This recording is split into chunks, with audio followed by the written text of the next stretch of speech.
El día de hoy voy a hablar sobre la bioremediación por microalgas. Los integrantes son Arredondo, Giancarlos, Abaye, Yajira, quien le habla Nicole Casa y Guillermo. Bueno, para empezar, las aguas residuales son aquellas aguas que han sido alteradas por las acciones de los hombres y que por su calidad necesitan un tratamiento previo antes de ser reusada y vertidas pues en un cuerpo de agua. Bueno, en la actualidad se tiene una problemática muy grande que el 69.65% de la población no cuentan con saneamiento. Esto quiere decir que la gente vierte, bueno, el resto del porcentaje, la gente vierte sus residuos a los cuerpos de agua directamente antes de ser tratado, como a los mares, lagos, ríos, quebradas o incluso en los mismos bueno, en riego de cultivos. Ahora, por otro lado, la bioremediación, pues es el proceso que tiene la capacidad natural de aquellos microorganismos para integrar contaminantes y a su vez, bueno, en su proceso metabólico, ¿no? En tratamientos de bioremediación, los microorganismos son utilizados y se encuentran en los microalgas, donde se da un uso eficaz. Este tratamiento es muy común para lo que es la remoción de nutrientes tales como el nitrógeno y el fósforo. También tenemos que las microalgas pueden biotransformar y degradar lo que es contaminantes orgánicos como los hidrocarburos, plaguicidas, entre otros. Ahora, esto proporciona más que todo al carbono reducido y el nitrógeno al microbiota en el ecosistema acuático, lo que hace que aumente la potencia de degradación y depura contaminantes. Ahora, por otro lado, tenemos lo que son nuestros objetivos. El objetivo general, que es analizar el proceso sobre el uso de microalgas en el tratamiento de aguas residuales en PETAR. Y tenemos que describir el proceso de bioremediación a través de un diagrama de flujo y dar a conocer la importancia del uso de microalgas en este tipo de tratamiento.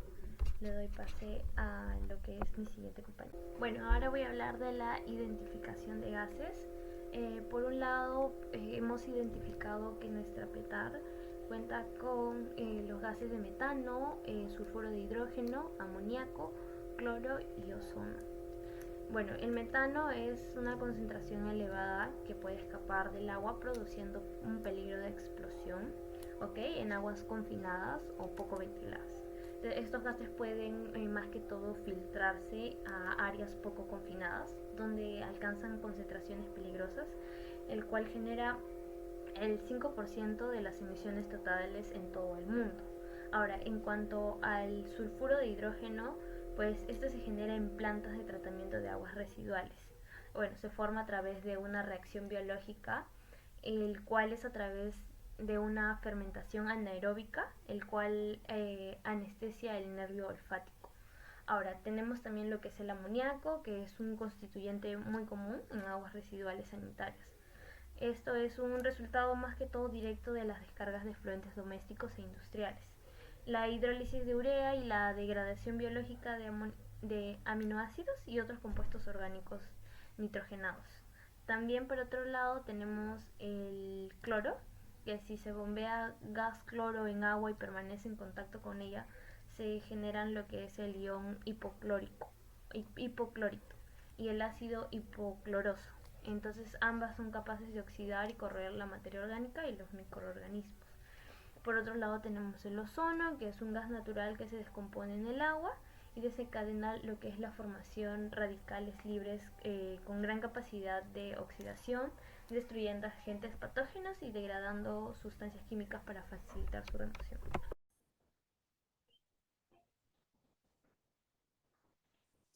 Bueno, la presente investigación es teórica descriptiva, ya que se basa en la obtención de la recopilación de información de distintas fuentes, en la que podemos observar los procesos que se vienen desarrollando en una planta de tratamiento de aguas residuales por bioremediación con microalgas para la remoción de nutrientes y xenobióticos. En el estudio de la bioremediación en aguas, se debe de ubicar el lugar, Para este paso se tiene en cuenta la ubicación de la zona geográfica, se tiene en cuenta la fecha, las coordenadas, si es necesario realizar un mapeo de la zona para tener más detalles. En el área de estudio se debe tomar los análisis de temperatura, pH del agua, la dirección del viento, la temperatura del agua, conductividad y sólidos totales disueltos en el agua. Si las aguas donde se realizará la biorremediación son aguas estancadas, se debe de considerar el oleaje por la presión del aire sobre la superficie del agua. Condiciones para la preparación de microalgas. Para la fitorremediación se cumplen tres condiciones para las microalgas: alta tasa de crecimiento, alta tolerancia a la variación estacional y diurna, si es un sistema abierto, buena capacidad para formar agregados para una cosecha por simple gravedad. ¿Ya? Los géneros y especies de microalgas. Las especies más usadas en la biorremediación de aguas residuales vienen a ser el Esedemus sp, la Spirulina sp, la Chiorella sp, la Tetraselmis sp y la Pseudochorella sp.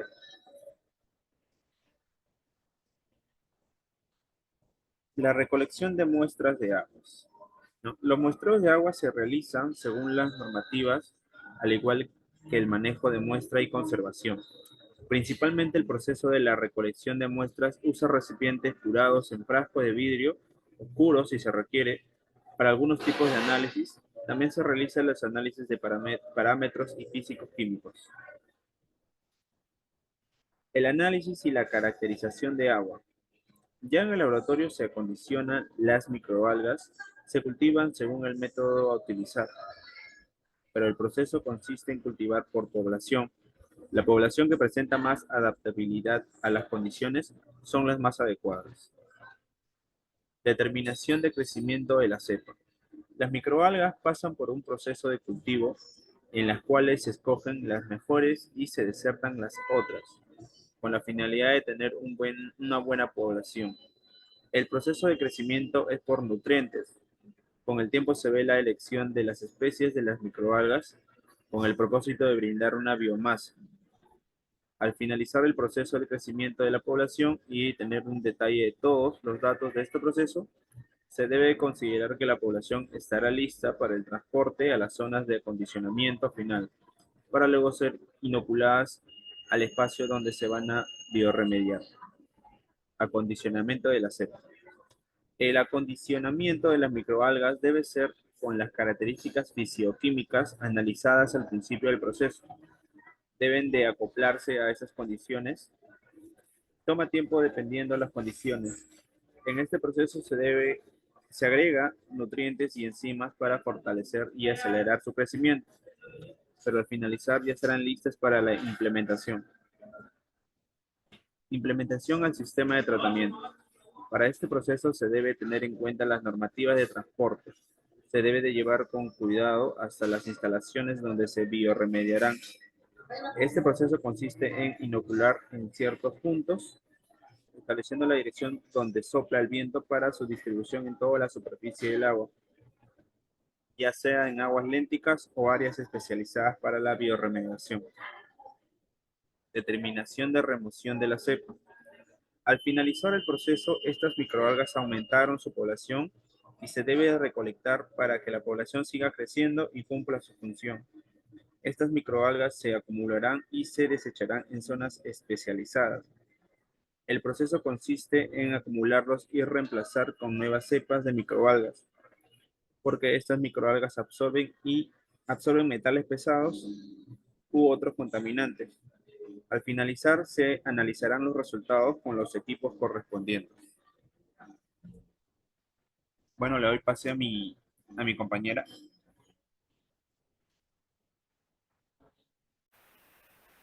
Continuando con el diagrama de bloques, aquí tenemos el diagrama de bloques del proceso de fermentación. Primero comenzaríamos con el bioreactor para el cultivo de las microalgas, para posteriormente tener una caracterización del agua, donde se determinarán los tipos de contaminantes que se encuentran. para luego tener un proceso de adaptación de las microalgas en el cuerpo de agua. Luego tenemos una degradación de nutrientes donde estas microalgas van a remover los contaminantes que se encuentran en el cuerpo, en el agua, para posteriormente hacer una separación entre agua y biomasa y así recuperar el agua más que todo y para posteriormente tener un análisis estadístico de éxito de las microalgas para poder incrementar de acá su producción y así tener un agua depurada hecha para consumo. Posteriormente tenemos también el diagrama de procesos, donde podremos ver el esquema, donde acá más que todo podemos observar que la muestra integrada, comenzaríamos con el pretratamiento, sería un estudio cuantitativo para posteriormente hacer un estudio cualitativo y ese de aquí pasaría allá al proceso de bioremediación donde se encuentra de las cepas madres ingresando al bioreactor por cultivo de microalgas y así ya poder tener un proceso de adaptación para posteriormente ya con tener una degradación de nutrientes, la cual pasaría a una separación del agua de biomasa por una filtración y la biomasa que se queda por debajo del filtro pasaría a un tratamiento de biomasa y la agua limpia pasaría a un análisis de efectividad, teniendo un análisis estadístico, análisis de las cepas y también una optimización numérica. Luego pasaría por un tamizado final y así de esta manera tendríamos ya el agua depurada para el consumo doméstico sin tener ningún componente tóxico.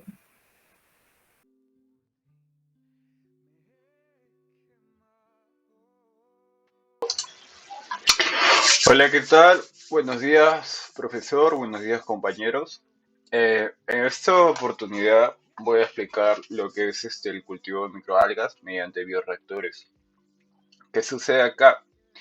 Que lo que queremos es un valor aproximado que se pueda dar y se pueda brindar para el total de cultivo mediante el uso de bioreactores. ¿Cuánto se necesita?